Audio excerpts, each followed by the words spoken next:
Shalom, shalom semuanya. Selamat berjumpa kembali lagi dalam program kita hari ini, Woman Ministry bersama Shema Adonai. Dan selamat berjumpa, selamat bergabung bagi ibu-ibu, perempuan-perempuan yang hebat. Dan mungkin juga ada para lelaki yang luar biasa yang bisa bergabung bersama-sama kami dalam program ini. Dan saya percaya hari ini kita dalam keadaan terberkati oleh Tuhan. Dan pastinya kita punya kerinduan yang sama untuk mengenal lebih lagi Tuhan melalui firman-Nya. Dan kita akan mengawali program kita pengajaran hari ini bersama hambanya Ibu Grace Sumilat. Dan kita akan berdoa dengan hormat kesediaan dari Ibu Kartika untuk memimpin kita di dalam doa. Silakan Ibu Kartika. Oke, baik. Mari kita bersatu di dalam doa.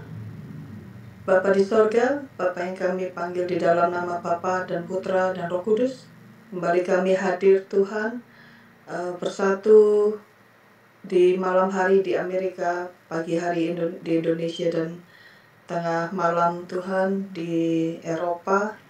Bapa, kami bersatu hati, kami ingin mendengarkan Tuhan pengajaran tentang Deborah ya Tuhan, yang akan disampaikan oleh hamba-Mu Tuhan, Ibu Evangelis Susan Grace Hadasa Sumilat ya Tuhan.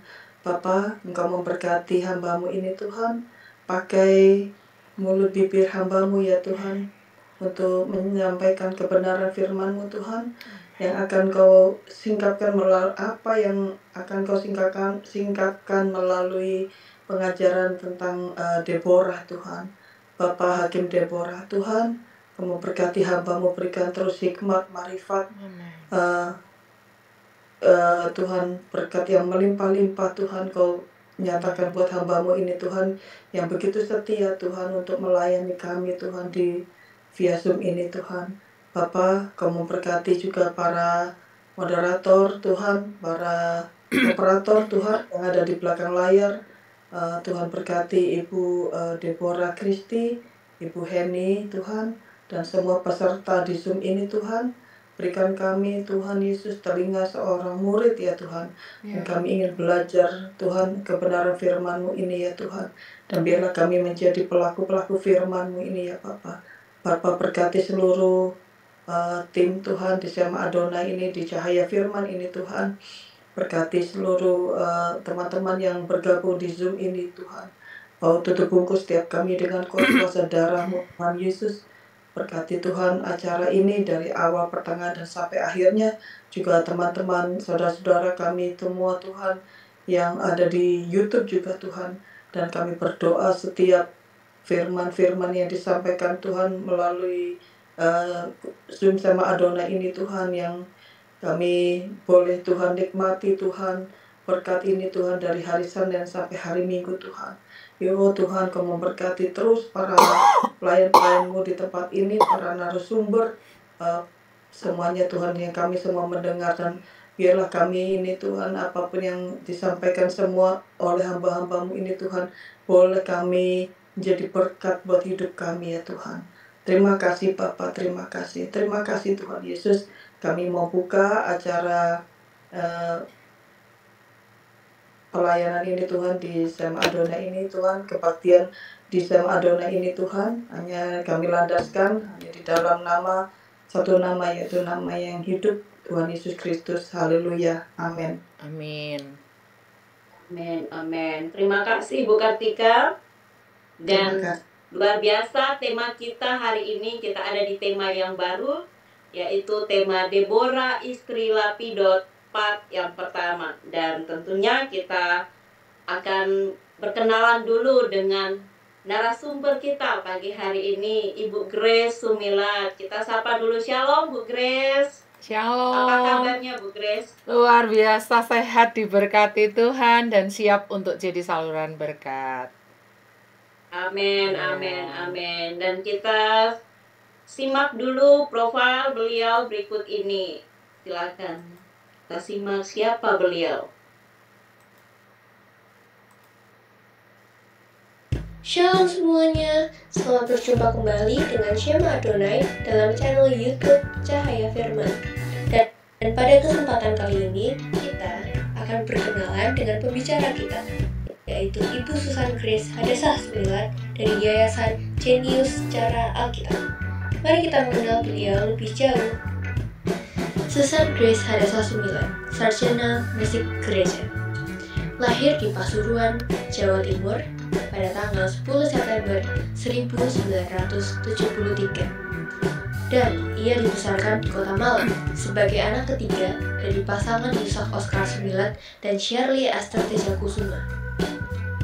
Ayahnya adalah seorang pengabar Injil yang melayani suku Tengger di Jawa Timur dari tahun 1968 sampai 1993. Grace Sumilat, demikian beliau kerap disapa, adalah seorang sarjana musik gereja alumnus dari Universitas Kristen Immanuel Yogyakarta dengan study major, conducting, dan study minor, vokal.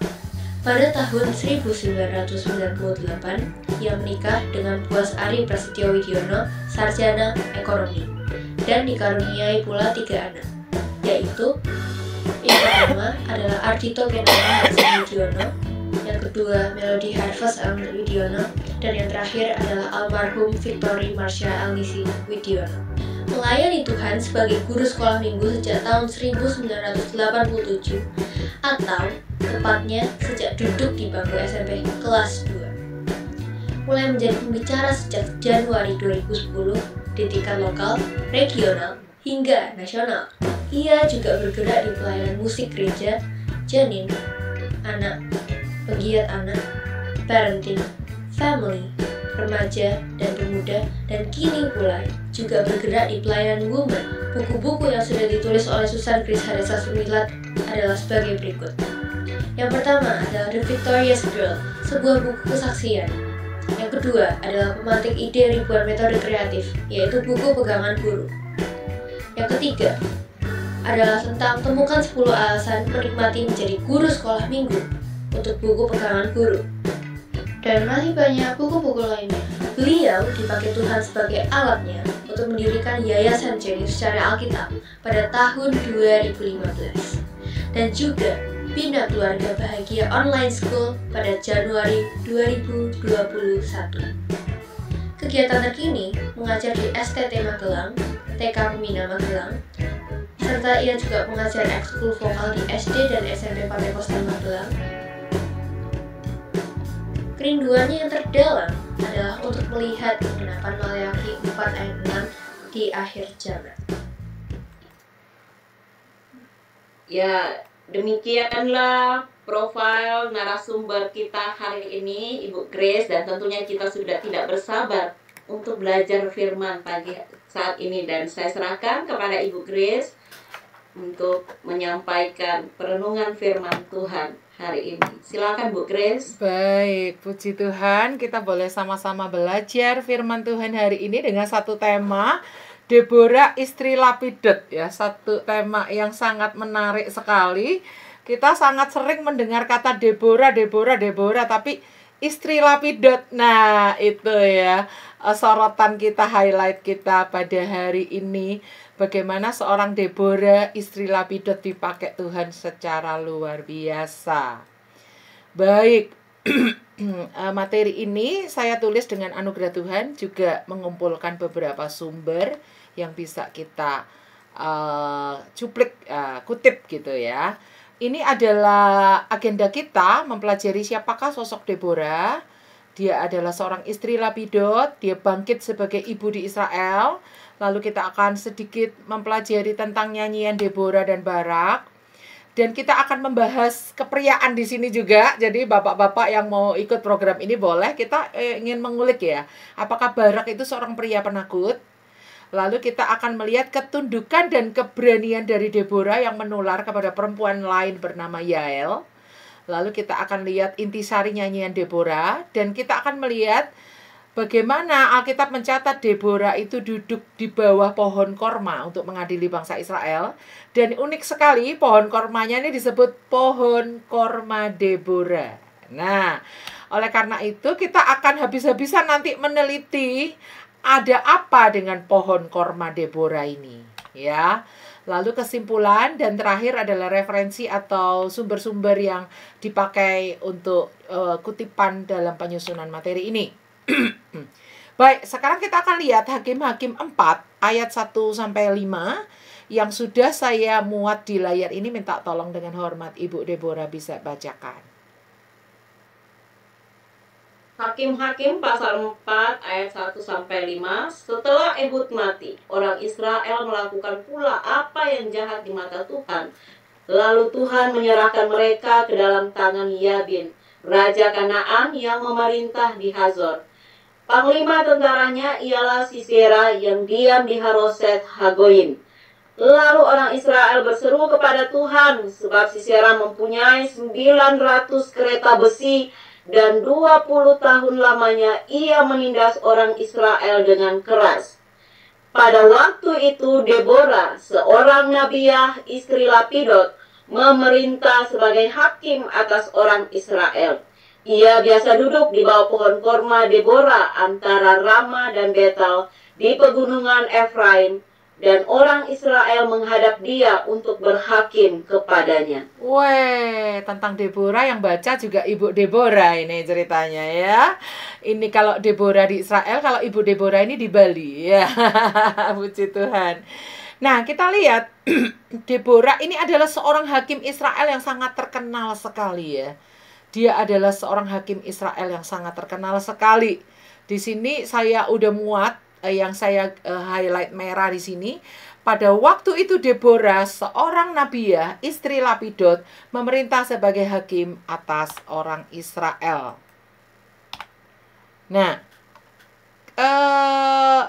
saya teliti, juga saya ambil dari buku Sejarah Penebusan. Deborah itu arti namanya adalah bi atau lebah madu. Dari akar katanya dabar yang artinya berkata, memerintah, berfirman. Wah, luar biasa ya. Lebah madu yang dari kata dabar yang artinya berkata, memerintah, berfirman. Jadi cocok banget nih kalau Deborah ini memang dipakai Tuhan sebagai seorang nabiah, sebagai seorang hakim. Karena dia ini dari arti katanya ini berkata, memerintah, berfirman. Nah, melihat dari kehidupan Deborah, dari arti namanya ini, bisa kita teliti ya, dia itu seorang yang rajin seperti lebah dan menanggung berbagai macam tugas. Ia mengalahkan musuh Israel dengan iman yang kuat seperti sengat lebah. Dan pada akhirnya ia menghadiahkan kegembiraan atas kemenangan yang bagaikan madu kepada orang Israel. Sekarang kita lihat ya di dalam 1 Yohanes 1 Yohanes pasalnya yang ke, bisa minta tolong Bu Deborah yang bacakan ya, atau saya baca nggak apa-apa. 1 Yohanes 5 ayatnya yang ke 4-5 berkata seperti ini. Sebab semua yang lahir dari Allah mengalahkan dunia, dan inilah kemenangan yang mengalahkan dunia, iman kita. Siapakah yang mengalahkan dunia selain daripada dia yang percaya bahwa Yesus adalah anak Allah? Kita lihat ya, ternyata iman itu mengalahkan dunia. Iman yang bagaimana? Yang percaya bahwa Yesus anak Allah. Dan nanti kita akan lihat, Deborah ini adalah seorang pemimpin yang memimpin umat Israel berperang melawan musuh-musuh mereka bersama dengan seseorang yang bernama Barak.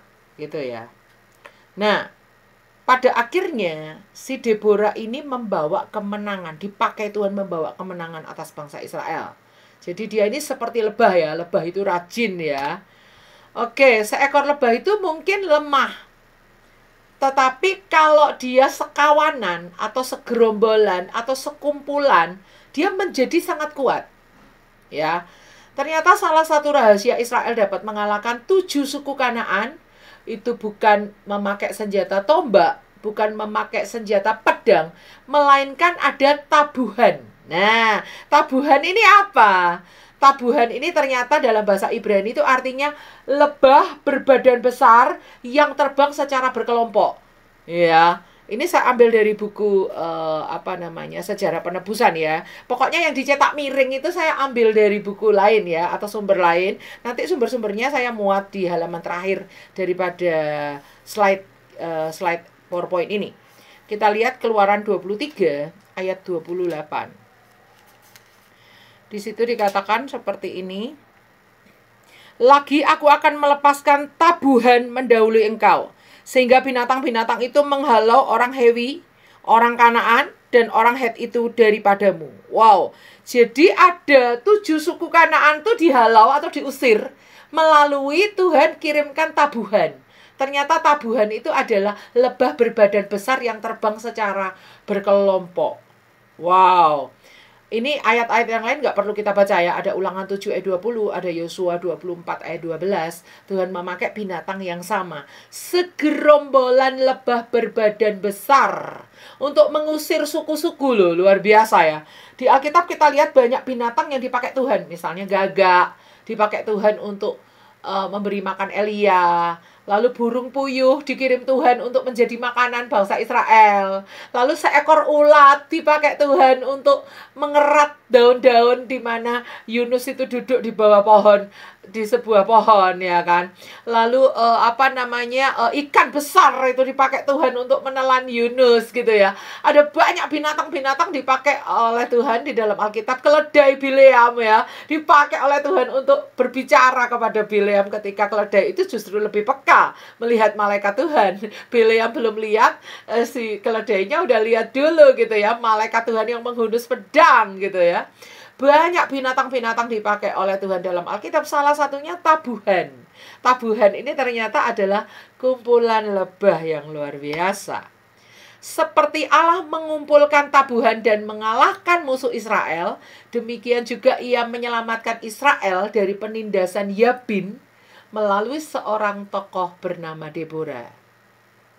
Dan bagaimana Tuhan itu memberi istirahat sejati. Artinya setelah Deborah ini bangkit dan mereka menang, mereka lalu amanlah negeri itu selama 40 tahun. Jadi ada istirahat sejati selama 40 tahun. Mereka nggak ditindas oleh Raja Yabin. Mereka nggak ada di dalam penjajahan musuh selama 40 tahun. Ya kan? Sungguh seperti sekawanan lebah haruslah bangkit seorang pemimpin sejati seperti Deborah. Pemimpin yang seperti apa? Yang terima firman dengan iman, yang menyaksikan, membangkitkan semangat orang, yang berdiri di depan, di garis depan peperangan, memberi teladan dan bertindak. Ya, ini semua yang bergaris miring ini, dicetak miring ini, saya ambil dari buku seri 3 Sejarah Penebusan, Pelita Perjanjian yang Tidak Terpadamkan, Silsilah Yesus Kristus seri 1 yang ditulis oleh Bapak Pendeta Abraham Park, Demin DD halaman 183, 188 sampai 189. Nah, sekarang kita lihat kalau Lapidot itu nama suami Deborah itu artinya apa? Lapidot ini artinya torches atau obor.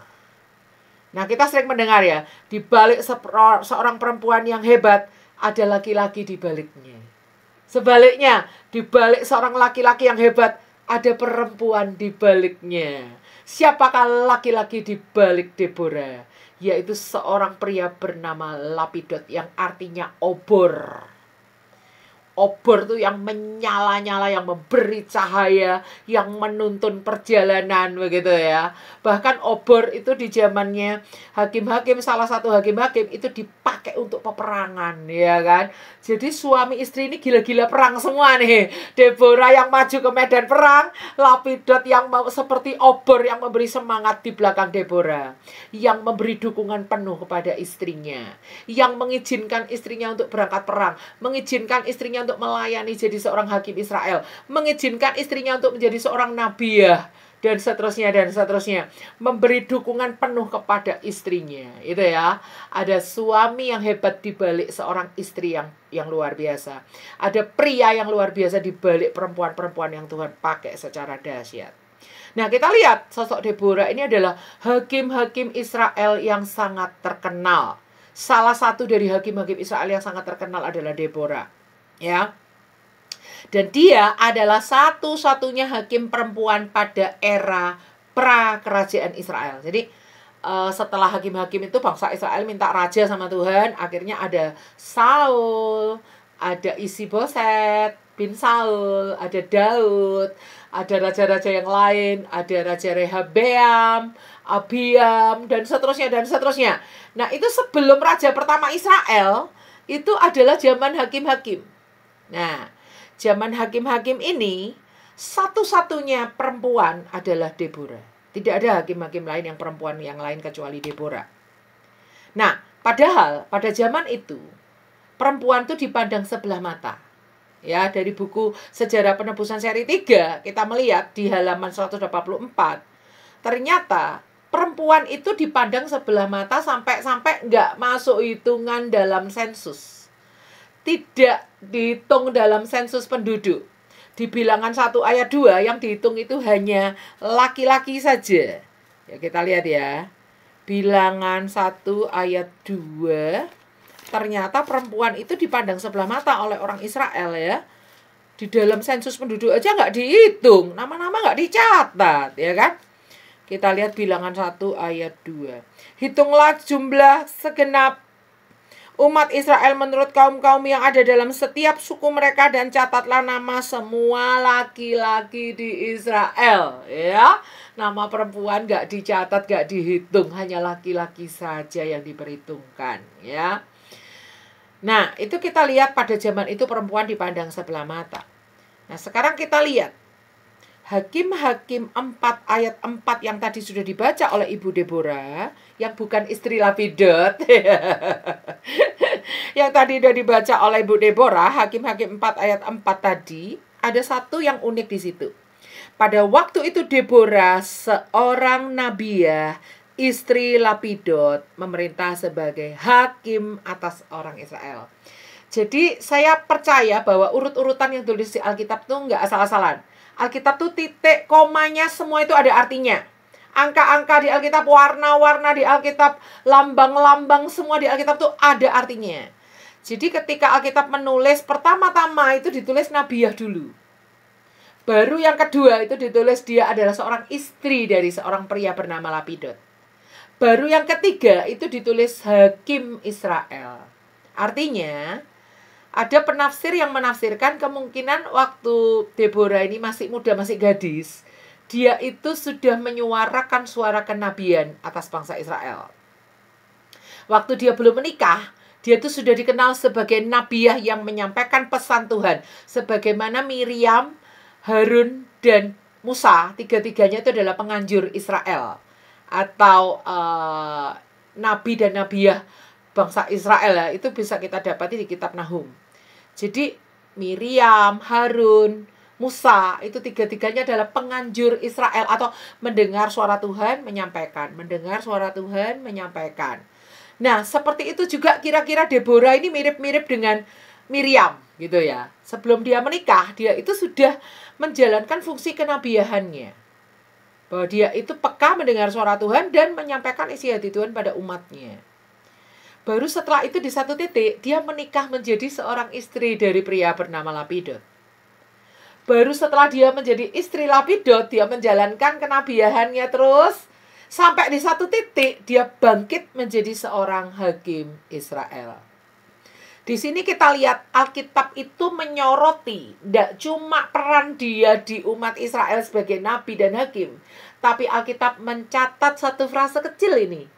Istri Lapidot. Sebagai satu sisipan yang juga penting. Istri Lapidot tuh nggak ala cuma istri aja, nggak usah ditulis lah. Semua perempuan tuh kebanyakan juga besarnya dewasa jadi istri ya kan. Jadi nggak usah ditulis ya kan. Tapi kalau Alkitab itu menulis, artinya Deborah ini punya peran yang penting nggak cuma di dunia penata layanan, tapi Deborah ini punya peran yang penting juga di keluarganya sebagai seorang istri. Wah, luar biasa nggak tuh? Ya, saya nggak cuma kepengen dikenal sebagai seorang pembicara, sebagai seorang penulis buku, sebagai seorang evangelis, ya banyak yang keliru manggil saya Ibu Pendeta, ya kan. Tapi saya juga ingin dikenal sebagai seorang istrinya Pak Boas, mamanya Melody, mamanya Dito, mamanya almarhumah Michelle, gitu ya. Jadi saya ingin dikenal juga peran saya sebagai istri. Makanya di mana-mana kalau perkenalan pembicara, saya tidak lupa memperkenalkan siapa keluarga saya. Suami saya, anak-anak saya, nama anak-anak saya sebut semuanya. Tadi ya di video perkenalan ya. Kenapa seperti itu? Karena saya nggak cuma ingin dikenal hanya sebagai seorang pelayan Tuhan. Saya ingin dikenal sebagai seorang istri, sebagai seorang ibu, bagi suami, bagi anak-anak yang Tuhan percayakan. Ya. Walaupun mungkin waktu diperkenalkan profil pembicara, orang nggak ada yang tahu itu siapa suami saya. Mungkin orang nggak ada yang tahu siapa itu anak-anak saya. Tetap aja saya sebutkan di situ. Kenapa? Karena kita ini harus punya balancing atau keseimbangan. Peran kita di rumah dan peran kita di luar rumah. Peran kita di keluarga dan peran kita di dunia pekerjaan ataupun di penata layanan. Itu harus seimbang. Dan ini yang kita mau soroti dalam diri Deborah. Keseimbangan dia sebagai seorang nabiah, sebagai seorang istri, sebagai seorang hakim. Alkitab nulisnya urut ya.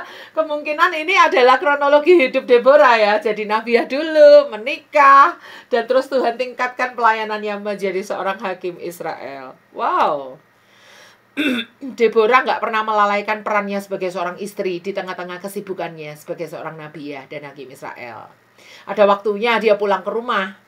Ada waktunya dia duduk di bawah pohon korma Deborah untuk menghakimi bangsa Israel. Ada waktunya dia menyampaikan nubuatan, mungkin disampaikan dengan bernyanyi ya. Karena di beberapa ayat di Perjanjian Lama, Elia atau Elisa gitu saya lupa, dia nggak mau bernubuat kalau nggak didatangkan pemetik kecapi. Pemetik kecapi datang baru dia bernubuat, nyampaikan pesan Tuhan. Kemungkinan besar Deborah ini juga dengan bernyanyi, dia suka bernyanyi ya kan, sampai dia ciptakan nyanyian Deborah. Kemungkinan dia waktu bernubuat itu juga dengan bernyanyi, memang Alkitab nggak menulis ya. Tapi itulah Deborah. Ada waktunya dia bernyanyi, ada waktunya dia memasak, ada waktunya dia menghakimi orang Israel yang minta penghakiman, yang lagi rebutan warisan, yang lagi bertengkar kakak dan adik, lagi bertengkar tetangganya, datang ke Deborah tanya, yang salah siapa dari kami berdua ini, dan seterusnya dan seterusnya. Tapi Deborah nggak lupa, ada saatnya dia duduk di bawah pohon korma, ada saatnya dia pulang ke rumah. Masak buat suaminya, temenin anak-anaknya belajar ya, temenin anaknya main gitu ya, ngeloni anaknya, tidurin anaknya sambil denger cerita perbuatan Tuhan yang dahsyat atas bangsa Israel kayak gitu ya. Tapi Alkitab memang nggak menulis siapa anaknya, dia punya anak atau nggak, memang Alkitab nggak menulis. Tapi kalau perannya dia sebagai seorang istri itu ditulis, setidak-tidaknya dia pulang itu untuk suaminya. Kalaupun dia nggak punya anak, ya kita nggak tahu dia punya anak atau tidak, Alkitab nggak menulis ya. Baik. Nah, sekarang kita lihat. Alkitab mencatat bahwa Deborah itu berangkat berperang bersama dengan seseorang yang ditunjuk Tuhan untuk menjadi panglima Israel, namanya Barak bin Abinoam. Nah, sekarang kita lihat. Apakah Deborah dan Lapidot itu punya anak? Alkitab nggak mencatat. Apakah Lapidot ikut berperang? Alkitab nggak mencatat. Ya, Lapidot ikut perang atau enggak? Apakah mungkin waktu Deborah berangkat perang itu Lapidot yang jaga anak-anak di rumah? Bisa jadi, ya.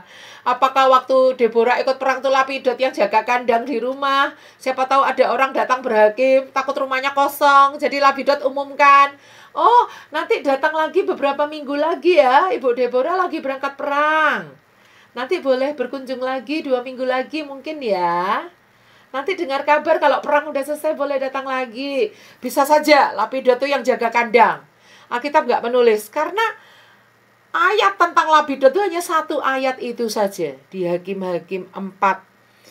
Ayatnya yang ke berapa tadi? Yang keempat kalau nggak salah. Ya, Hakim-Hakim 4 ayat 4 hanya satu-satunya ayat yang menulis tentang Lapidot bahwa dia itu adalah suaminya Deborah. Selebihnya nggak ada keterangan yang lebih lanjut. Ya, jadi ada saatnya Deborah berangkat perang, ada saatnya dia duduk di bawah pohon korma. Tapi ingat, ada saatnya dia pulang ke rumah. Ya, Nah, kalau kita lihat di dalam Hakim-Hakim 5, ayatnya yang ke-7 dikatakan seperti ini. Penduduk pedusunan diam-diam saja di Israel. Ya, mereka diam-diam. Sampai engkau bangkit, Deborah. Bangkit sebagai ibu di Israel. Weh. Ternyata dikatakan dalam nyanyian Deborah. Deborah bangkit sebagai ibu di Israel. Bagaimana mungkin dia menjadi seorang ibu atas sebuah bangsa yang besar kalau dia gagal menjadi ibu di rumahnya sendiri?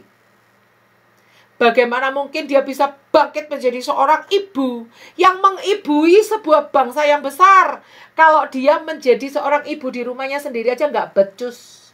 Ya, kita lihat kalau dalam syarat-syarat diaken, syarat-syarat penilik jemaat yang diungkapkan oleh Rasul Paulus kepada Timotius dan kepada Titus. Rasul Paulus kasih ajar kepada anak rohaninya bagaimana cara memilih diaken, bagaimana cara memilih penilik jemaat. Di situ syaratnya adalah seorang kepala rumah tangga yang baik, dihormati, disegani oleh anak-anaknya. Istrinya janganlah seorang pemfitnah.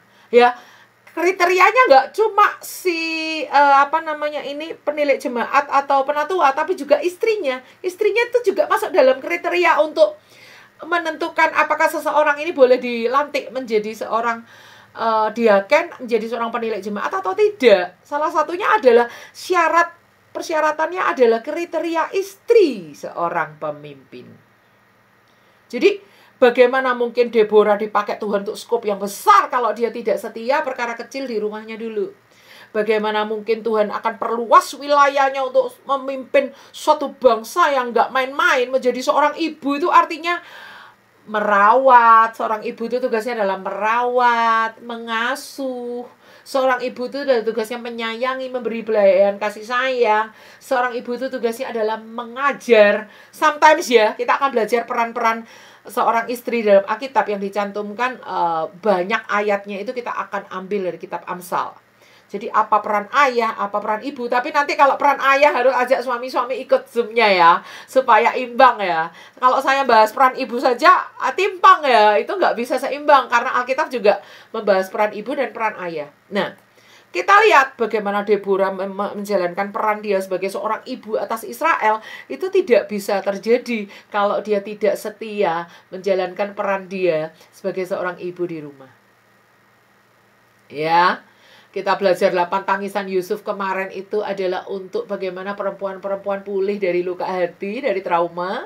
Kita belajar pola 3 generasi untuk belajar perempuan-perempuan yang udah tua, yang masih muda. Ingat bahwa dalam diri kita tuh terjebak banyak keturunan, banyak generasi, baik secara rohani maupun secara keluarga inti. Untuk kita ini meneruskan pengajaran, meneruskan takut akan Tuhan, meneruskan kisah-kisah mujizat Tuhan dalam hidup kita sampai anak cucu kita itu didapati takut akan Tuhan. Tapi di materi ini kita akan belajar, ayo kita seimbang antara pelayanan kita, pekerjaan kita, yang itu tidak dibeda-bedakan di Alkitab, dengan peran kita sebagai seorang ibu, sebagai seorang istri.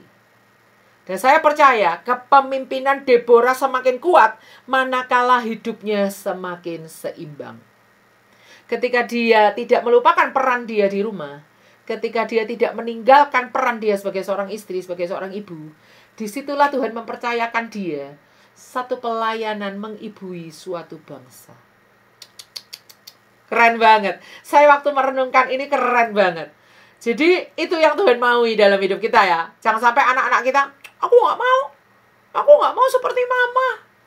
Aku besar-besarnya nggak akan punya cita-cita mau jadi seperti mama. Karena nanti anakku akan terlantar seperti aku. Nanti anaknya jadi tersiksa seperti aku. Jangan sampai anak kita berkata begitu ya. Tapi kalau sampai mereka berkata, aku bercita-cita pengen jadi kayak mama, luar biasa di rumah, tapi di luar juga Tuhan pakai secara dahsyat gitu. Mamaku orang yang hidupnya seimbang gitu. Aku terberkati dengan hidup mamaku. Nah, seperti itu. Pria-pria, anak kita yang pria, aku pengen punya istri yang kayak mamaku gitu. Yang luar biasa di rumah gitu. Tapi juga Tuhan pakai secara dahsyat di luar gitu ya. Baik. Nah, sekarang kita lihat latar belakang kepemimpinan Deborah. Nah, ingat ya, yang saya cetak miring itu saya ambil dari buku. Nanti sumbernya saya sebutkan. Baik. Jadi latar belakang kepemimpinan Deborah, kita akan melihat eranya Deborah itu seperti apa sih? Kok sampai Deborah ini seorang perempuan dibangkitkan Tuhan menjadi seorang pemimpin? Ya. Kita lihat di zamannya Otniel sebagai hakim-hakim pertama Israel, bangsa Israel itu sempat harus di bawah tekanan Kusyan Rishyataim selama 8 tahun. Ya. Lalu bangkitlah Otniel. Lalu setelah itu sebelum Ehud atau hakim-hakim kedua Israel bangkit, itu bangsa Israel ada di bawah tekanan Raja Moab selama 18 tahun. Lebih lama ya, tadinya 8 tahun jadi 18 tahun. Lalu sebelum Deborah muncul, itu bangsa Israel di bawah tekanan dari Raja Yabin, Raja Kanaan selama berapa tahun? 20 tahun. Coba kita lihat. Dari 8 tahun ke 18 ke 20. Itu tahun-tahunnya bukan makin dikit, tapi makin lama. Tahun-tahun di mana bangsa Israel ditindas oleh musuh.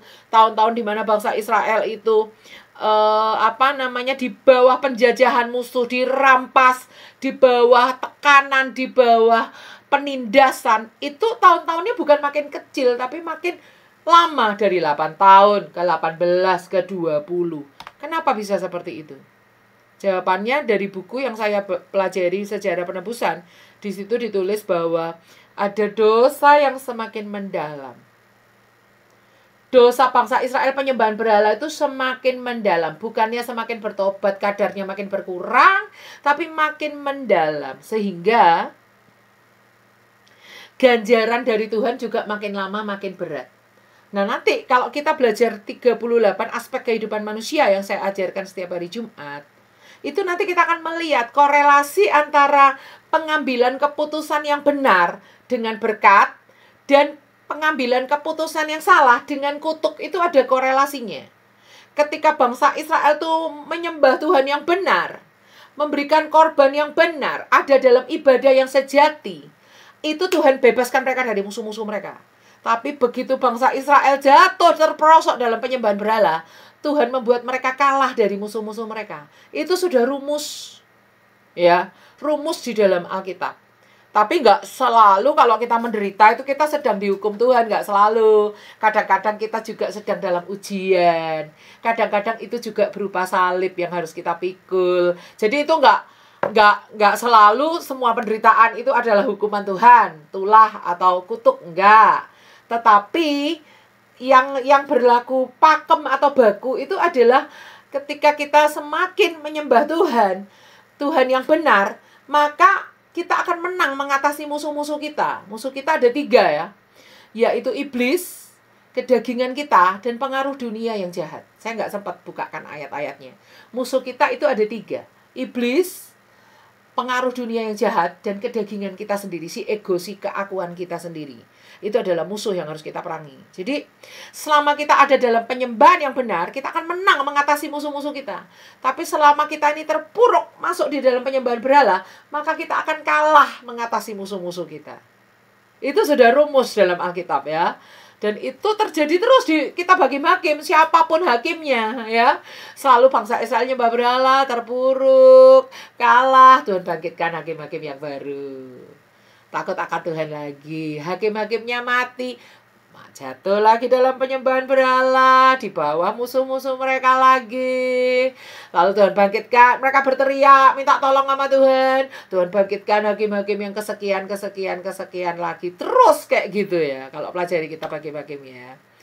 Jadi penindasan yang semakin bertambah setiap hari memperlihatkan bahwa penyembahan berhala serta dosa dan kejahatan Israel itu semakin mendalam. Dan seiring dengan itu pula, ganjaran dari Allah pun semakin berat. Nah, mengenai hal ini, Deborah juga menyatakan bahwa orang Israel diserang bangsa lain karena penyembahan berhala yang dilakukan bangsa Israel. Kita lihat di nyanyian Deborah itu tercantum ya. Dalam Hakim-Hakim 5 ayat 8, di situ dikatakan, ketika orang memilih Allah baru, maka terjadilah perang di pintu gerbang. Sesungguhnya perisai ataupun tombak tidak terlihat di antara 40.000 orang Israel. Artinya Allah baru ini A-nya huruf kecil. Ketika bangsa Israel punya mainan baru, punya Allah baru, punya sesembahan baru, punya sesuatu yang menggeser kedudukan Allah yang benar sebagai yang paling utama dan pertama dan tiada duanya di atas muka bumi ini, disitulah mulai terjadi peperangan yang menghadang di pintu gerbang. Ya, oke. Sekarang kita lihat Allah menindas Israel dengan keras selama 20 tahun melalui Yabin Raja Kanaan. Kata menindas, ini kata las dalam bahasa Ibrani artinya memeras, menekan, menindas. Mungkin panenannya diambil, dirampas. Mungkin mereka menjadi bangsa yang dihina. Mungkin mereka menjadi bangsa yang nggak punya hak, nggak punya kemerdekaan. Ya, mungkin mereka menjadi bangsa yang penuh ketakutan, penuh intimidasi daripada musuh. Kayak gitu ya. Nah, sekarang kita lihat. Deborah menerima firman Tuhan untuk menyelamatkan bangsanya ketika kota-kota Israel telah tandus dan gersang. Akibat penindasan dan tekanan yang keras dalam waktu yang lama. 20 tahun tuh nggak sebentar loh ya, lama loh ya. Satu generasi loh 20 tahun itu. Ya kan? Deborah terima firman untuk dia selamatkan bangsa Israel yang sudah lama ditekan oleh Raja Yabin. Dengan menunjukkan hal ini, Hakim-Hakim 5 ayat 7 itu menyatakan, Hakim-Hakim 5 ayat 7 ya, penduduk pedusunan diam-diam saja di Israel. Ya, mereka diam-diam sampai engkau bangkit, Deborah. Bangkit sebagai ibu di Israel. Kata penduduk pedusunan diam-diam saja di Israel, itu ada artinya ya. Menurut buku sejarah penebusan dikatakan, kata penduduk pedusunan di sini adalah perazon, yang dapat diinterpretasikan menjadi dua arti, yaitu petani atau penduduk desa, atau orang-orang yang tinggal di desa terbuka. Tapi itu juga punya arti kedua, orang yang terampil atau orang yang memerintah. Kalau keduanya digabungkan menjadi artinya seperti ini. Jadi desa-desa yang terbuka, yang nggak punya kubu-kubu pertahanan, desa-desa yang gampang diserang atau gampang dirampok karena nggak punya tembok kota, itu telah menjadi tandus dan gersang. Kenapa? Karena orang-orang yang harusnya memimpin, orang-orang yang harusnya melindungi, orang-orang yang harusnya membela, orang-orang yang harusnya bangkit, itu meninggalkan desa-desa itu. Udah desanya terbuka, gampang diserang, nggak ada pemimpin lagi. Itu yang saya sebut Deborah bangkit di tengah-tengah krisis kepemimpinan. Kalau tadi yang pertama, Deborah bangkit ketika ada dosa yang semakin lama semakin mendalam di bangsa Israel. Yang kedua, Deborah bangkit ketika terjadi krisis kepemimpinan. Lebih lagi umat Israel tidak memiliki pemimpin yang melindungi mereka. Umat Israel meratap dan berseru kepada Tuhan sampai menggerakkan hati Tuhan setelah 20 tahun lamanya mereka ditindas. Akan tetapi ketika tidak ada pemimpin sejati, tidak ada pria yang berani untuk maju, semua orang diam-diam saja, maka seorang pemimpin yang tegas bangkit dalam rupa seorang ibu yang kuat.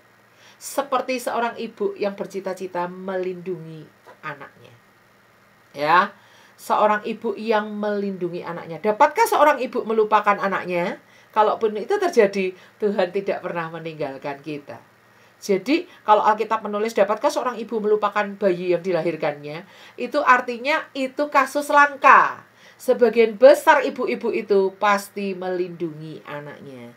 Itu yang terjadi dengan Deborah. Pria-pria diam-diam saja. Pria-pria berpangku tangan, bertopang dagu.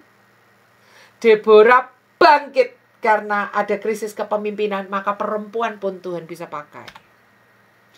Dia adalah Deborah. Jadi Deborah dipanggil menjadi ibu di Israel. Bangkit dengan tegas, dengan kesadaran martir bahwa dia hendak mengorbankan seluruh hidupnya untuk negerinya. Artinya, waktu Deborah bangkit, dia sadar.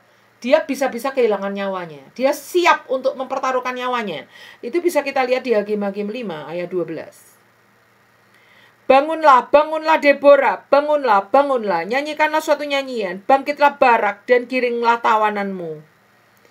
Hai anak Abinoam. Artinya, Deborah bangkit menjadi seorang pemimpin peperangan bersama dengan Barak.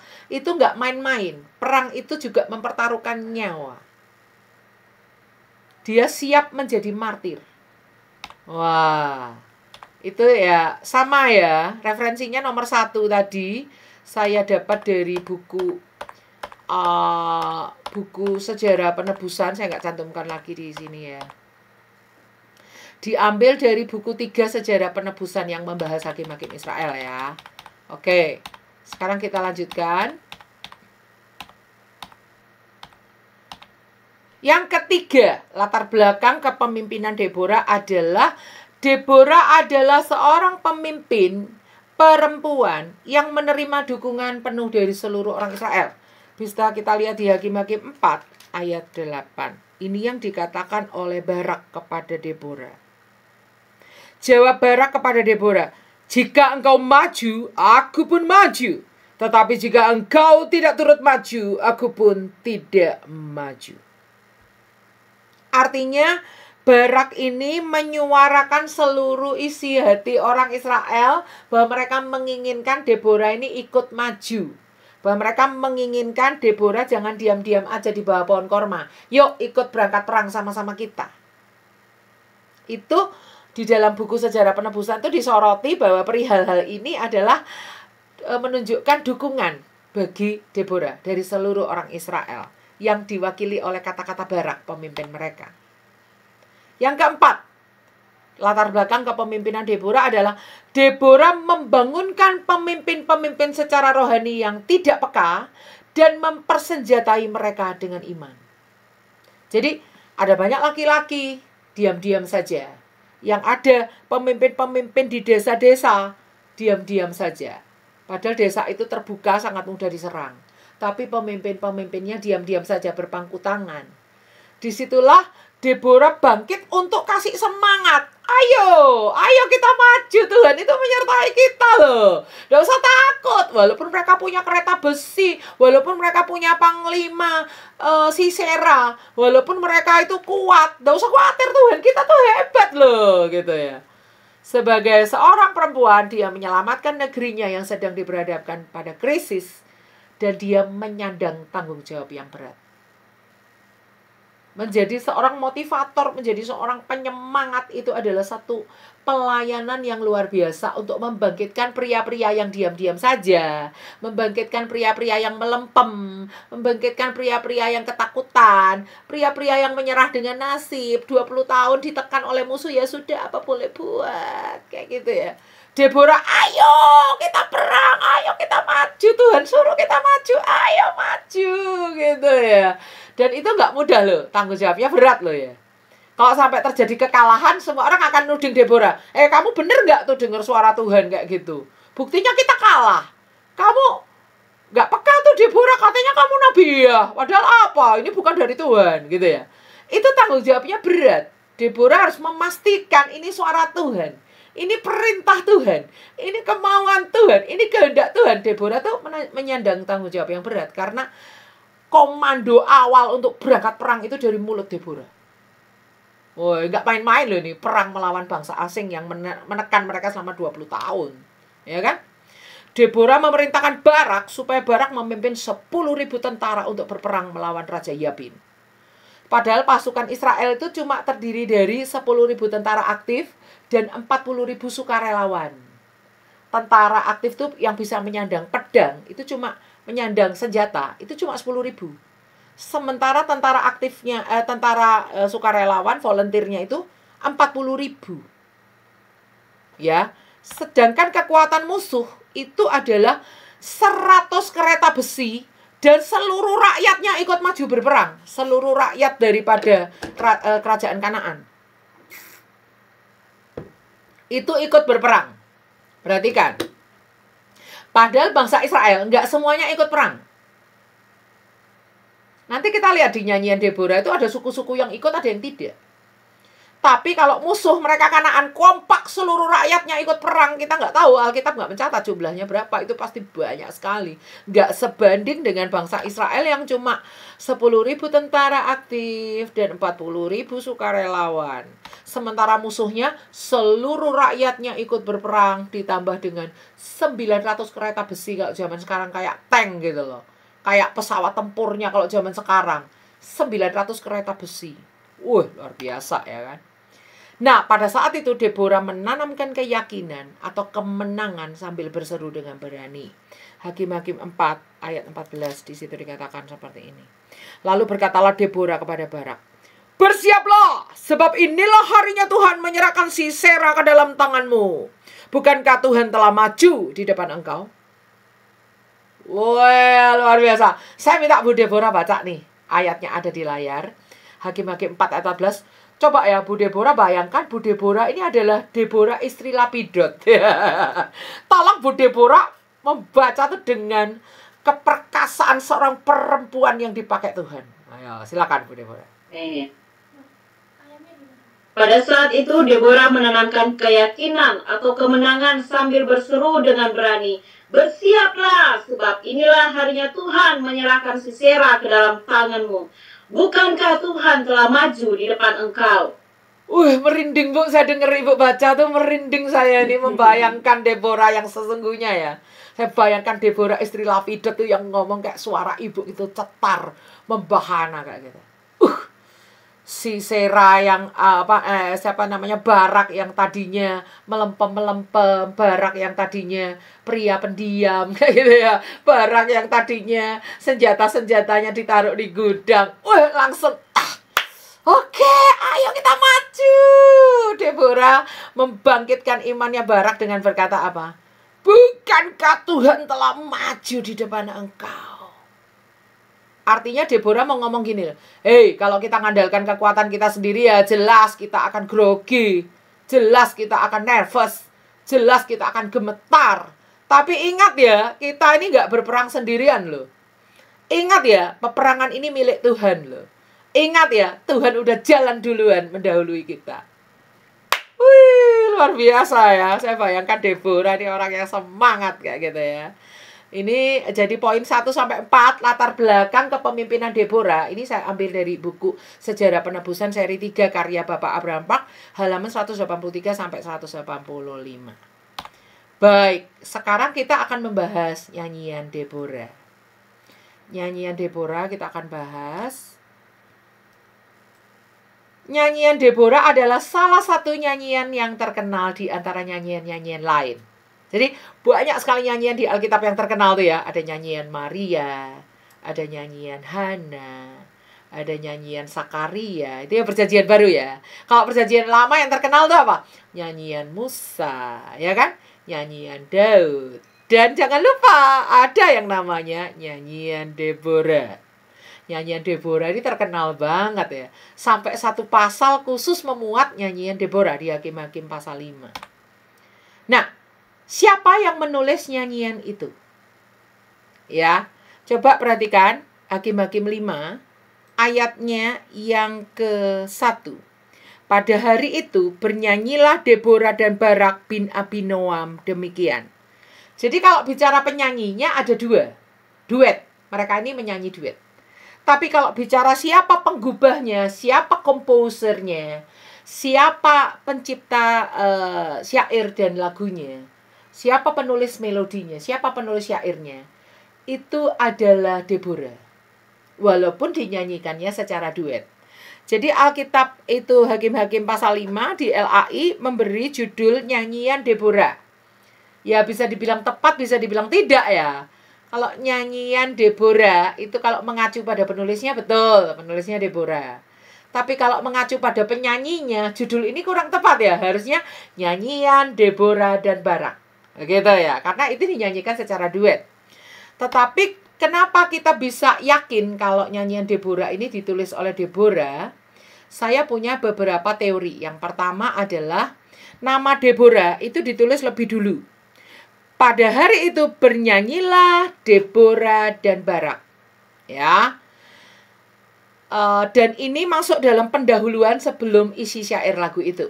Itu alasan pertama. Alasan kedua, di sini dipakai kata ganti aku, bukan pakai kata ganti kami. Ya. Contohnya yaitu di ayat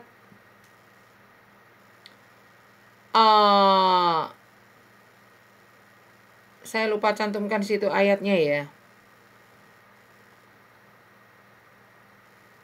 Jadi dalam seluruh nyanyian Deborah ini dipakai kata aku, bukan pakai kata kami. Bahkan banyak pakai kata engkau. Contohnya ayat 16. Mengapa engkau tinggal duduk di antara kandang-kandang? Jadi yang ngomong ini seperti satu orang gitu ya. Nggak pakai kata kami ya. Bentar, saya carikan ayatnya yang menunjukkan kata aku.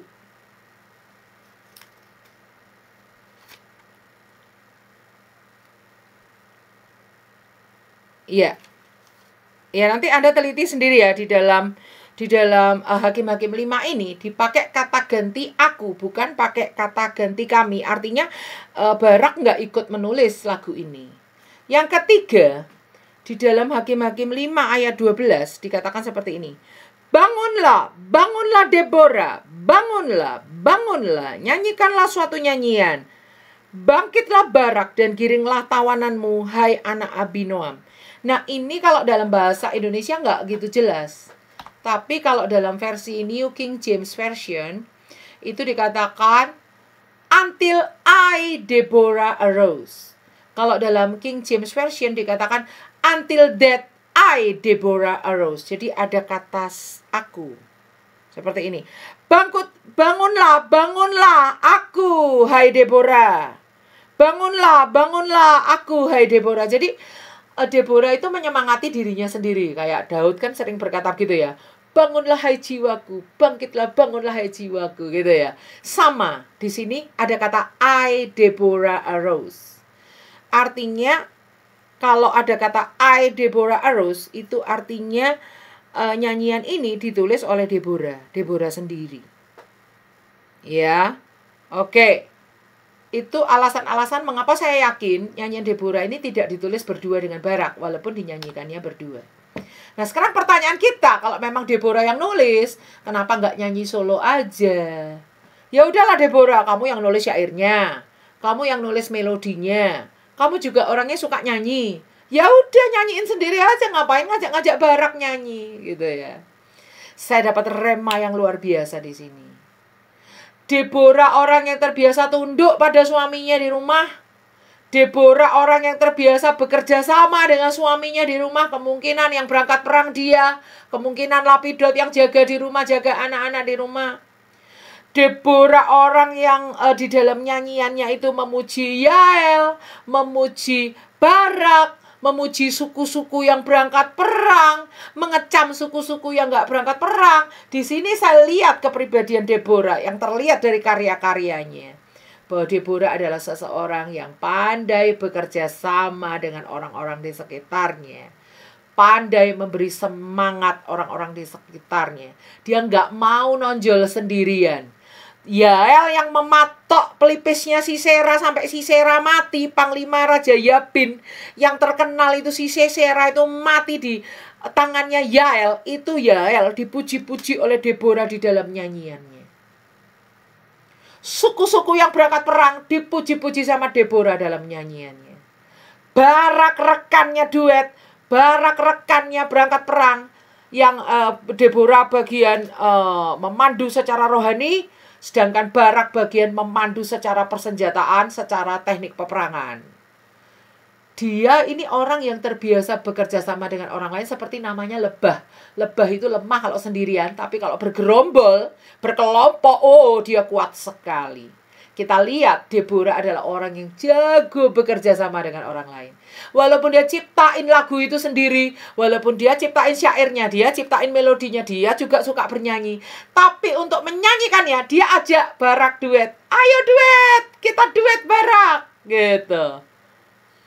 Dia bukan orang yang suka nonjol sendirian. Dia bukan orang yang mau ambil kredit bagi dirinya sendiri. Tetapi dia mau sebutkan, nih loh orang-orang yang bersama-sama dengan aku dalam satu tim. Baraklah, Yael lah, suku-suku yang ikut perang lah, disebutin semua sama dia. Dan kenapa Deborah itu tidak nyanyi solo aja? Kita lihat, ternyata dalam Ibrani 11 ayat 32, yang masuk namanya dalam daftar pahlawan iman itu bukan Deborah. Tapi yang masuk namanya dalam daftar pahlawan iman itu adalah Barak. Terbukti di sini, Deborah sama Barak, dia tidak mau menjadi seperti dalam satu perahu dua nakoda.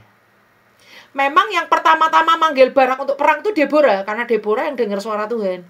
Tapi ketika maju peperangan, Deborah memposisikan diri di belakangnya Barak dan biarkan Barak yang memimpin peperangan itu.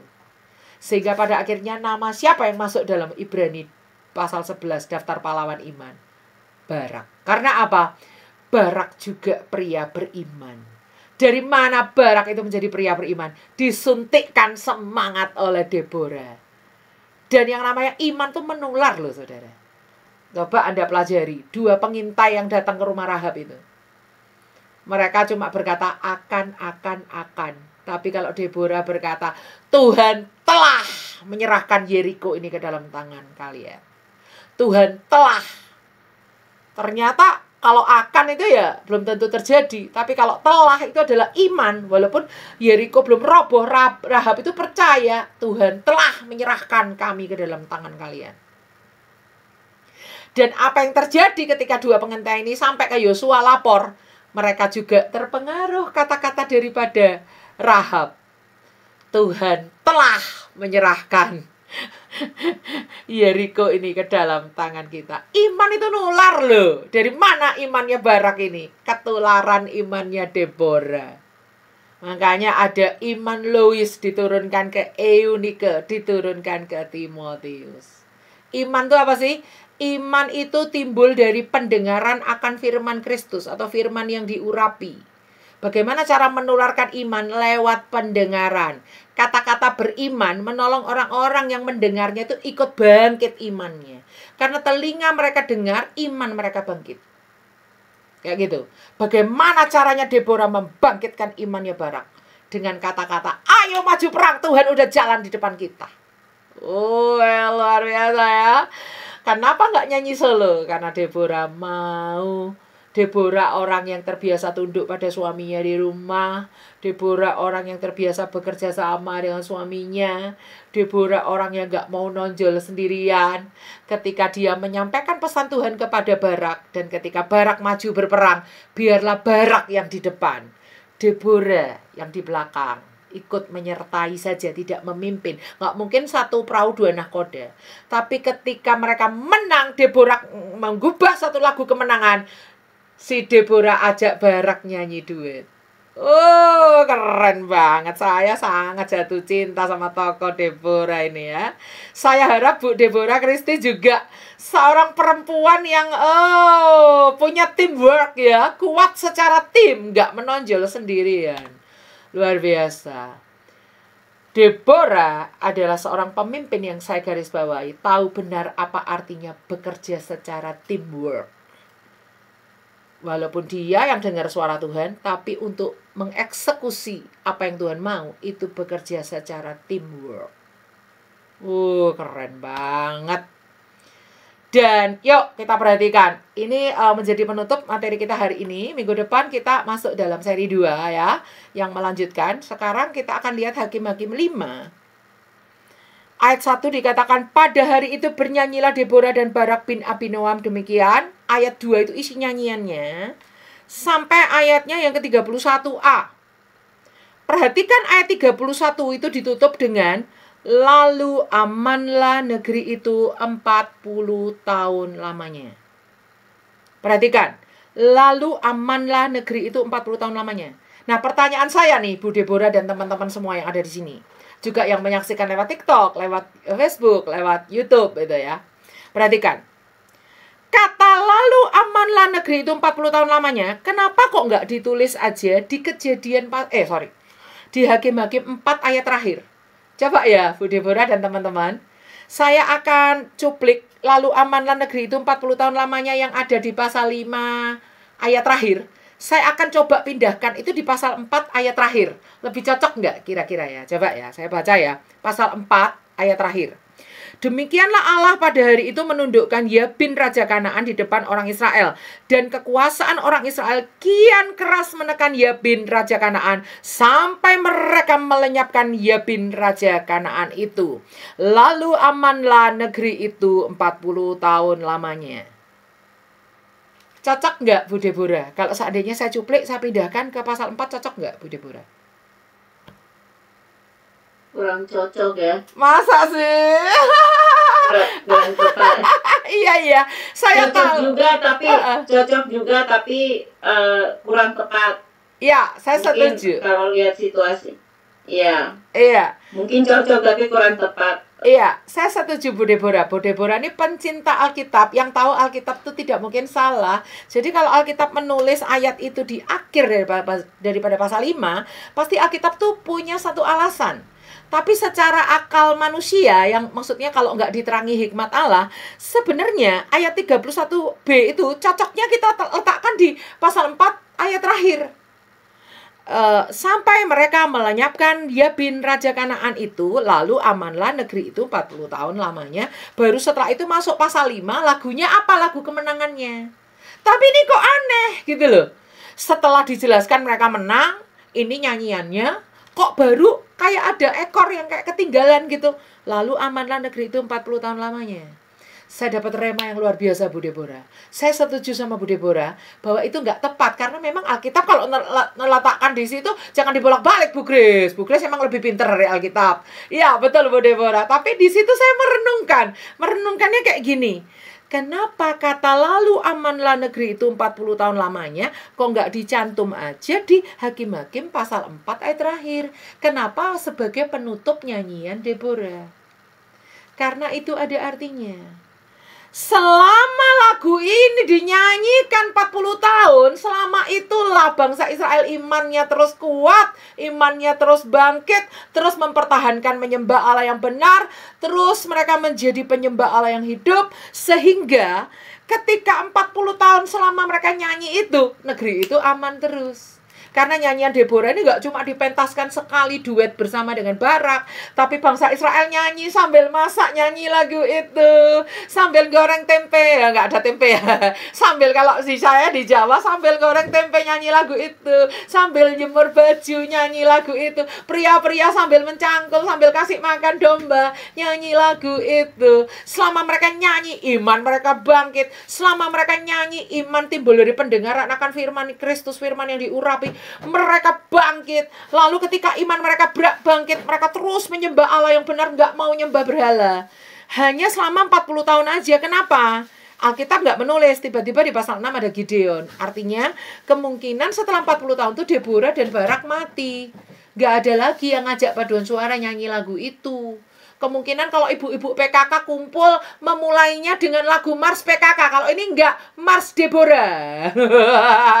Kalau upacara enggak nyanyi Indonesia Raya, kemungkinan upacara yang dinyanyikan apa? Mars Deborah, gitu ya.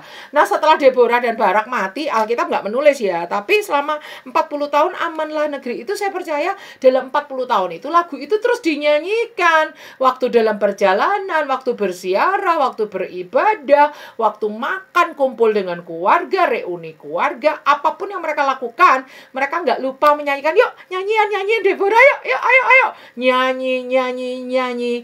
Amanlah negeri itu 40 tahun lamanya karena mereka menyanyikan nyanyian iman, menyanyikan nyanyian kemenangan, mencatat lagi, mengatakan lagi, mengidungkan lagi, menggemakan lagi perbuatan Tuhan yang dahsyat, sehingga Raja Kanaan dan seluruh pahlawan-pahlawan mereka itu mati oleh pertolongan Tuhan, hancur oleh pertolongan Tuhan, sehingga mereka aman 40 tahun.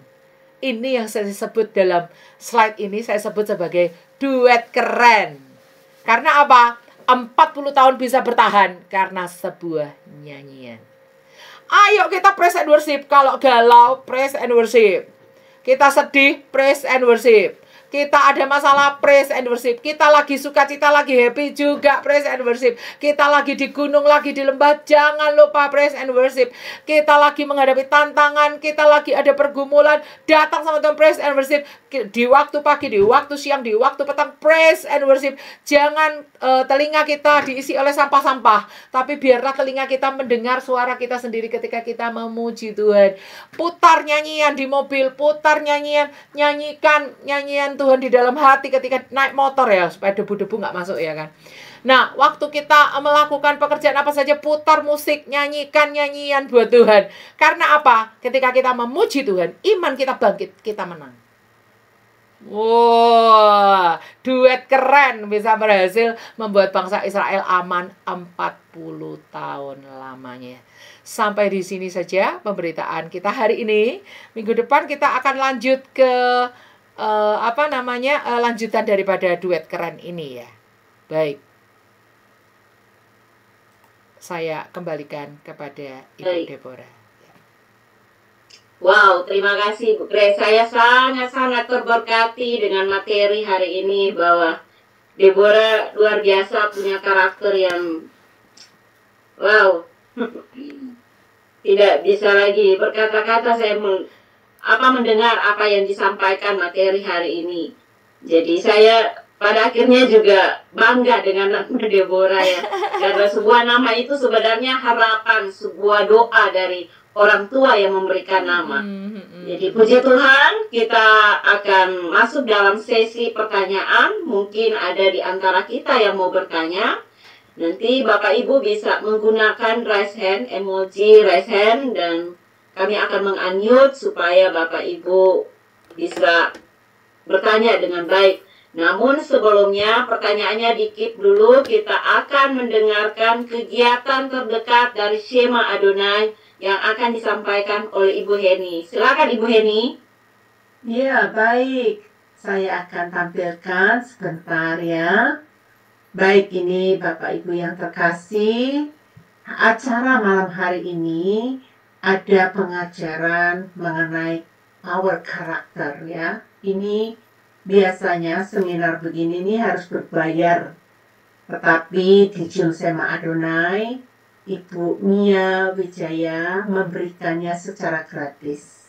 Bahkan disiarkan di berbagai channel-channel lain ya.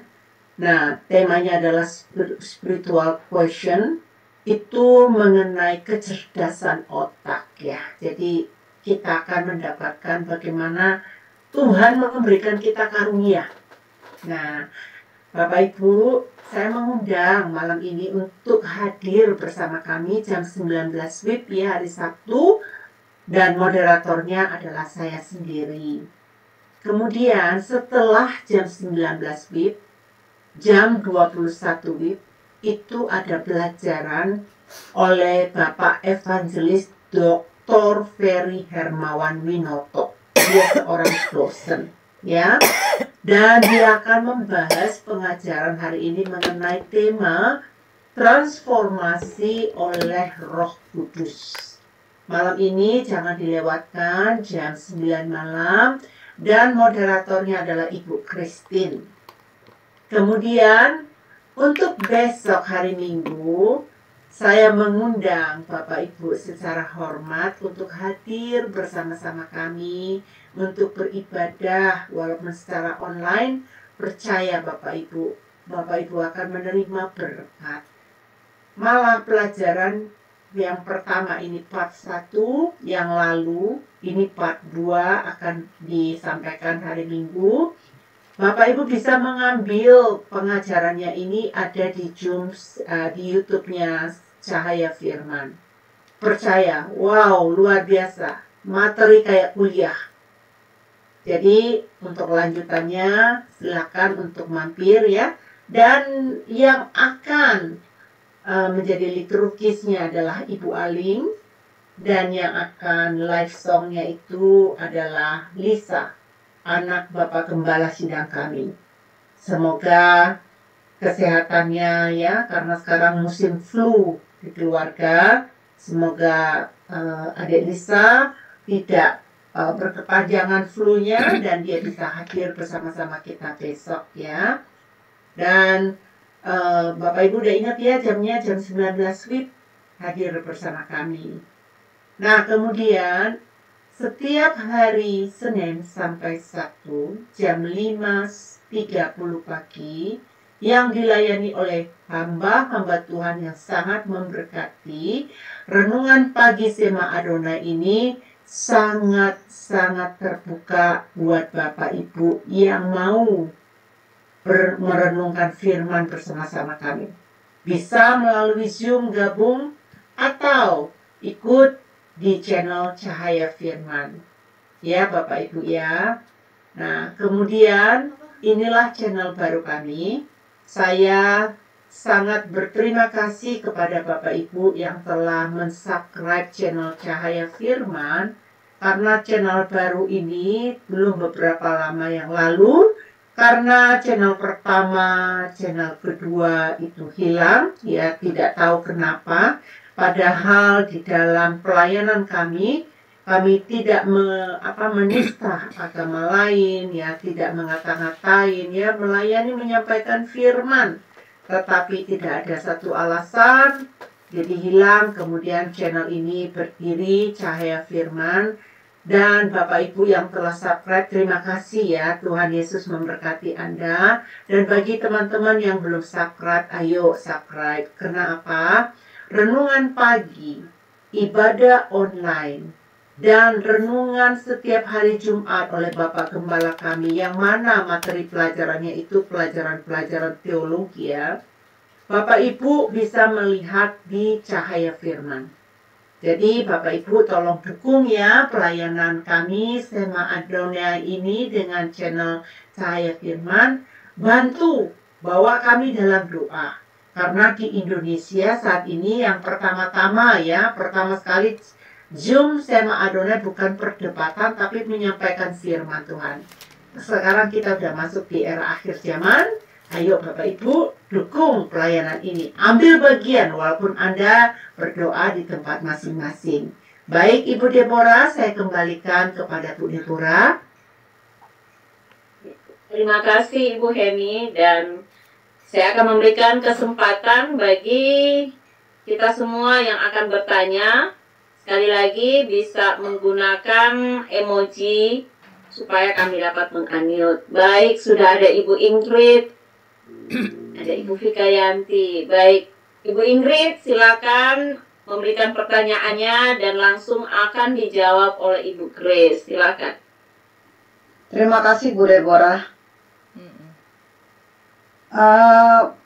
Bu, saya mau tanya, ada beberapa sih sebenarnya Bu, waktu dengar ini Bu Grace, waktu dengar pemaparan Ibu, saya tergoda untuk nanya beberapa sebenarnya. Lebih dari satu gitu. Tapi ini yang pokok dulu Bu, saya tanya. Ketika Deborah diindikasikan memberi inspirasi kepada Yael, Yael kan perempuan ya pada zamannya, apakah itu terjadi juga pada tokoh-tokoh Alkitab yang lain? Itu yang pertama. Terus yang kedua Bu, yang saya ingin tahu, ini pikiran nyeleneh sendiri gitu loh Bu, tiba-tiba aja terbersit dalam pikiran saya begitu. Mungkin ini kan Deborah nih perempuan di zamannya dulu, di mana kaum patria lebih dominan, dan memang secara secara hukum Taurat belum keluar ya, tapi secara hukum Musa kan sebenarnya memang prialah yang harus memberkati ya Bu ya, memberkati bangsa Israel, pokoknya peran pria lebih menonjol begitu.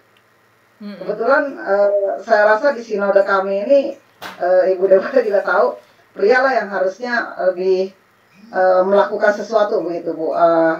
Di beberapa sakramen kita tidak diizinkan yang perempuan. Nah saya tahu itu ya Bu ya, setelah saya pelajari tata gerejanya begitu. Nah yang saya ingin tahu Bu, ini nih salah satu yang nyeleneh yang dalam pikiran saya timbul, karena semalam saya debat juga dengan suami saya. Apakah dalam arti memberkati itu Bu, dia kan nabi, dia juga hakim, dia juga pemimpin begitu. Apakah itu dilakukan juga baginya gitu Bu? Itu kan nggak terlihat jelas tertulis di dalamnya. Tetapi kan sebagai seorang yang waktu itu dipakai Tuhan, memberkati itu dalam artian gimana ya? mungkin tidak membawa korban, tapi memberkati itu kan Bu, kadang-kadang kan kayak orang kita gitu, kalau kita kan indikasi yang memberkati itu tumpang tangan lah, apalah, begitulah Bu, kurang lebih. Mungkin Ibu bisa nangkap maksud saya. Itu pertanyaan saya Bu. Itu godaan itu tadi tiba-tiba aja terlintas gitu Bu. Iya. Baik, pertanyaan pertama yang Yael itu nanti akan ada penjelasan, mungkin di part 2 itu kita akan sampai di penjelasan tentang Yael ya Bu ya. Yael itu seorang perempuan yang dipakai Tuhan untuk mematok itu pelipisnya Sisera, musuh mereka, sehingga mati gitu ya. Sisera beristirahat di kemahnya Yael, minta air, dikasih susu ya, dikasih susu jadi ngantuk gitu kan. Pas ngantuk kesempatan dipatok kepalanya itu ya oleh Yael. Nah, nanti itu akan saya jelaskan di pertemuan mendatang ya Bu Deborah. Jadi nggak saya jawab sekarang, supaya nanti pertemuan mendatang kita akan temukan sendiri jawabannya di materinya. Berikutnya yang kedua soal emansipasi wanita, mungkin ini yang ditanyakan oleh Bu Ingrid ya. Baik, seperti tadi di materi dibilang pada zaman itu perempuan pun tidak masuk di dalam sensus, tidak dihitung dalam sensus, dan nama-nama tidak dicatat, hanya pria-pria saja pada era itu, pada zaman itu ya kan. Tapi di sini kita lihat sebenarnya walaupun bangsa Israel itu nggak terlalu maksudnya bangsa Israel tuh agak memandang sebelah mata kepada perempuan. Ya sampai pria-pria kalau berdoa, Tuhan terima kasih karena engkau menjadikan aku seorang laki-laki. Gitu ya. Berarti kalau yang perempuan nggak berdoa kayak gitu dong.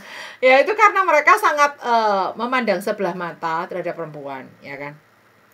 Tapi kita lihat ternyata sebenarnya kalau di dalam Alkitab itu Tuhan itu nggak menomorduakan kaum perempuan.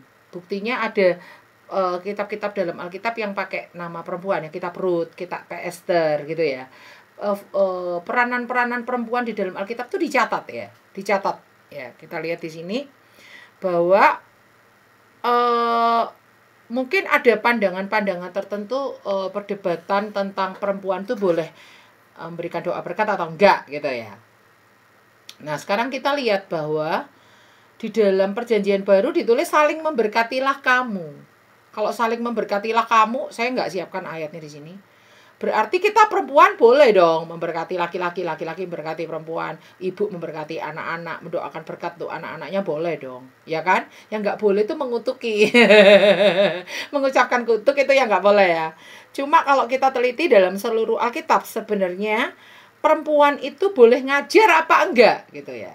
Kita lihat sepasang suami istri namanya Priscilla dan Aquila, itu mereka juga memberikan pengajaran kepada saya lupa ya namanya siapa ya, Apolos kalau nggak salah. Ntar ya saya akan cari ya. Priscilla dan Aquila itu coba saya cari ya. Nah, ia mulai mengajar, ya Kisah Rasul 18 ayat 26. Ia mulai mengajar dengan berani di rumah ibadat, tetapi setelah Priscilla dan Aquila mendengarnya, mereka membawa dia ke rumah mereka dan dengan teliti menjelaskan kepada mereka jalan Allah. Kita lihat Kisah Rasul 18 ayat 26, secara konteks itu yang dibawa pulang ke rumah mereka adalah siapa?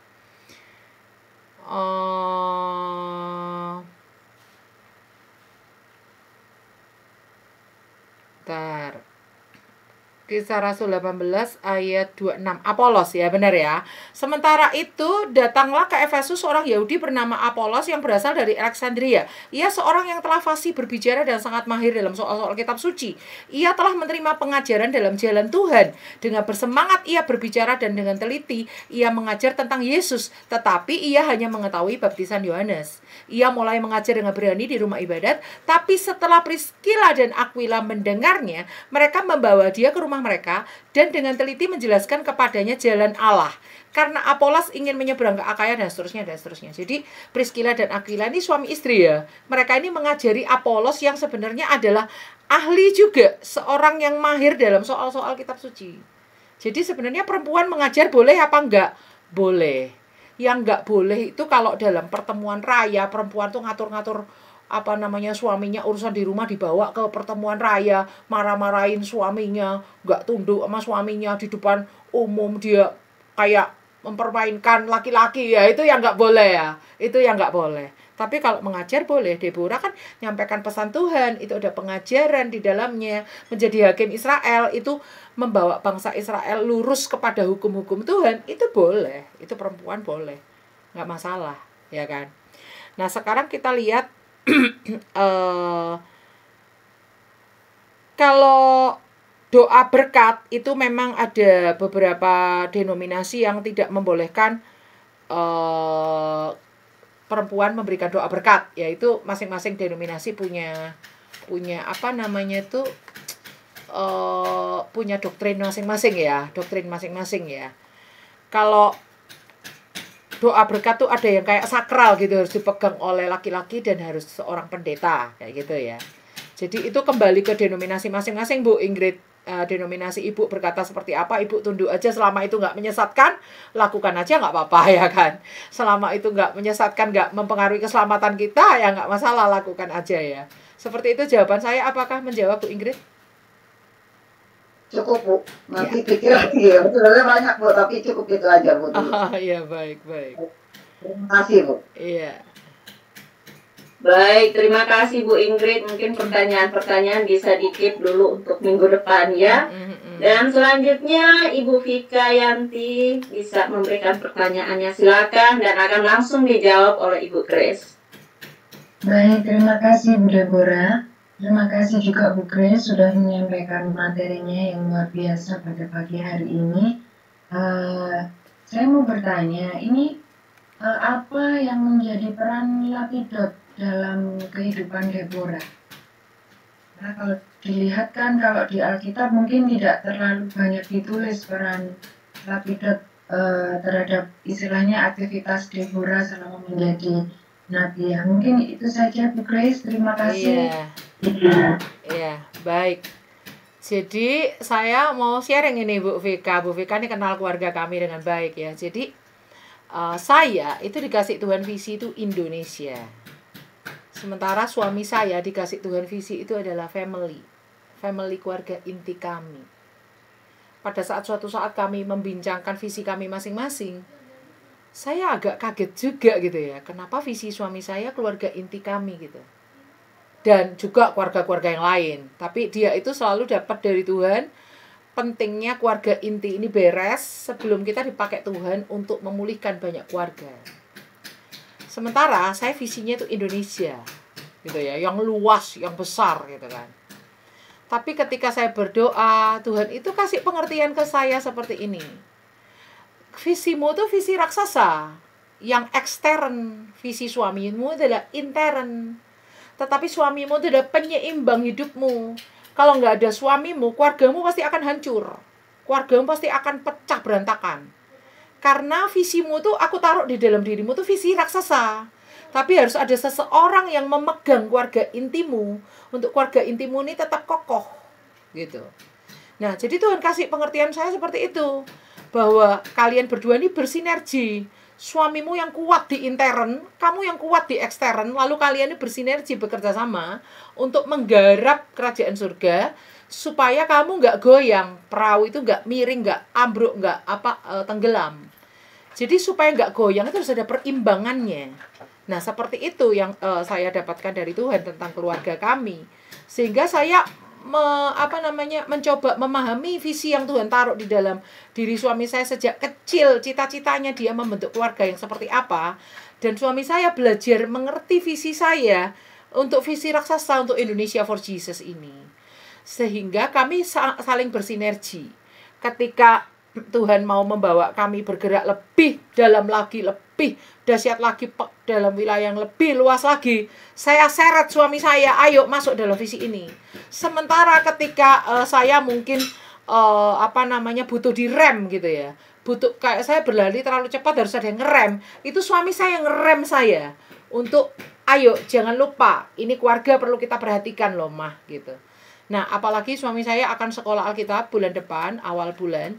Itu saya harus mengatur ulang pola hidup saya supaya ketika suami saya sekolah Alkitab di luar kota hanya pulang kalau weekend, itu saya bisa mengatur irama yang baru dengan ketidakadaan suami saya di rumah. Jadi seperti itu Bu Vika, saya percaya itu juga yang terjadi antara Deborah dengan Lapidot suaminya. Kemungkinan karena Deborah ini dikasih Tuhan visi raksasa untuk bangsa Israel. Padahal dia juga punya peran sebagai seorang ibu, seorang istri di rumah. Maka Lapidot nih yang suka rem ini Deborah gitu ya. Memang Alkitab nggak nulis, ini cuma bayangan saya aja ya. Rem Deborah kalau dia udah terlalu banyak di bawah pohon korma, udah lupa jamnya anaknya makan, harus suapin anaknya. Mungkin Deborah Lapidot akan panggil, "Mah, pulang. Itu si kecil lapar," gitu. "Oh iya, Pak. Kalian tunggu sebentar ya, ini jam saya kasih makan anak saya," gitu. Seperti itu. Saya membayangkan sinergi mereka seperti itu. Dan saya percaya kalau sampai Alkitab menulis nama Lapidot, padahal cuma 1 ayat. Alkitab nggak menjelaskan Lapidot itu dari suku apa, kenalnya Deborah di mana, bagaimana Tuhan mempertemukan mereka, Lapidot itu pekerjaannya apa, nggak ada catatan apapun di Alkitab. Tapi kalau Alkitab menulis Lapidot, gak sembarangan loh Alkitab itu menulis nama. Itu artinya Lapidot itu punya peran yang besar atas diri Deborah. Walaupun dia hanya di balik layar. Bahkan waktu Deborah nyanyi duet yang diajak Barak, bukan suaminya ya kan. Artinya Lapidot ini orang yang bekerja di balik layar. Gak kelihatan. Tapi saya percaya kalau gak ada Lapidot, Deborah ini pasti goyang. Goyang. Karena dia mengurusi orang banyak, mengurusi visi yang besar, ikut dalam peperangan yang gak main-main, lalu menciptakan nyanyian, menjaga bangsa Israel selama 40 tahun harus nyanyi terus, memberi semangat terus bangsa Israel selama 40 tahun harus tetap semangat, tetap percaya, pemeliharaan Tuhan, pimpinan perlindungan Tuhan. Itu gak gampang loh ya, tetap konsisten terus tuh gak gampang ya. Butuh orang di sampingnya walaupun hanya di balik layar, untuk membawa Deborah ini tetap stay di hadirat Tuhan, membawa Deborah ini tetap stay intim dengan Tuhan, membawa Deborah ini tetap stay menjalankan tugasnya dia sebagai seorang nabi dan seorang hakim Israel. Seperti itu ya Bu Vika punya gambaran ya. Nah, Bu Vika ini suaminya udah dibawa Tuhan pulang ke surga ya. Nah, saya percaya, saya percaya kalau Bu Vika ini bersinergi langsung dengan Tuhan sendiri. Wow, luar biasa ya Bu Vika ya. Gak usah berkecil hati ya Bu Vika ya. Bu Vika ini punya sinergi langsung dengan Roh Kudus sendiri. Bekerja sama, karena ketika kita masuk dalam penata layanan, itu kita menjadi rekan sekerjanya Allah. Nah, Bu Vika ini diangkat Tuhan menjadi rekan sekerjanya Allah. Ketika suaminya Bu Vika udah dipanggil Tuhan pulang ke surga, Bu Vika nggak akan menjadi timpang karena Tuhan itu nggak pernah tinggalkan kita. Tuhan itu selalu menjadi penyeimbang hidup kita. Tuhan itu selalu membawa kita, mengingatkan kita ketika kita udah mulai nggak seimbang. Tuhan pasti akan ingatkan kita terus. Nah, saya percaya Lapidot ini adalah penyeimbang hidup daripada Deborah. Demikian juga teman-teman di sini yang masih ada pasangan, Tuhan izinkan pasangannya masih hidup, itu bisa punya penyeimbang hidup kita. Nah, kita yang mungkin tinggal di luar negeri, jauh dari keluarga dan sebagainya, ayo bersinergi dengan Roh Kudus. Ya, jadikan Roh Kudus itu teamworknya kita. Seperti Deborah kan punya teamwork tuh, ada Yael, ada Barak, ada suku-suku yang ikut berperang. Kita mau bersinergi dengan Roh Kudus untuk menggarap kerajaan surga di atas muka bumi ini. Jiwa-jiwa yang perlu kita layani, orang-orang yang kita muridkan, orang-orang yang kita gembalakan, orang-orang yang perlu mendengar berita Injil, teman-teman kerja kita yang belum kenal Tuhan. Kita bersinergi dengan Roh Kudus untuk apa nih Roh Kudus yang harus aku katakan? Apa nih Roh Kudus yang harus aku lakukan? Supaya orang ini kenal Engkau. Supaya mereka melihat siapa Engkau. Supaya mereka ini diselamatkan Tuhan. Seperti itu ya Bu Vika? Iya. Ya, terima kasih Bu Grace. Iya. Tuhan berkati. Iya. Ya, terima kasih Bu Vika. Saya beri kesempatan satu orang lagi dengan pertanyaan yang singkat dan Ibu Grace akan langsung menjawab. Masih ada yang mau bertanya?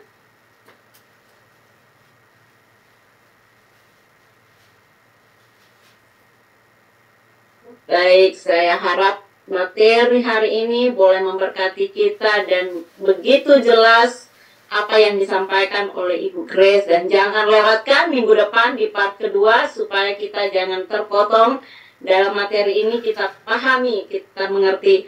Dan Saya berterima kasih sekali lagi buat Ibu Grace yang sudah menjadi narasumber kita hari ini, dan semua teman-teman, Bapak Ibu Saudara yang sudah tergabung, baik itu lewat Zoom, TikTok mungkin, Facebook, YouTube, dan mungkin akan mengikutinya melalui siaran ulang. Terima kasih, kiranya materi hari ini boleh memberkati setiap kita.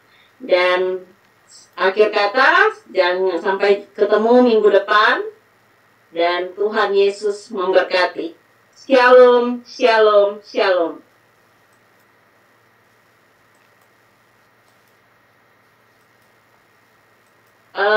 Minta maaf, Ibu Grace dulu akan menutup kita di dalam doa ya. Minta maaf tadi Ibu Ya, Grace. udah dimatiin. Oh, ya. Iya, nggak apa-apa.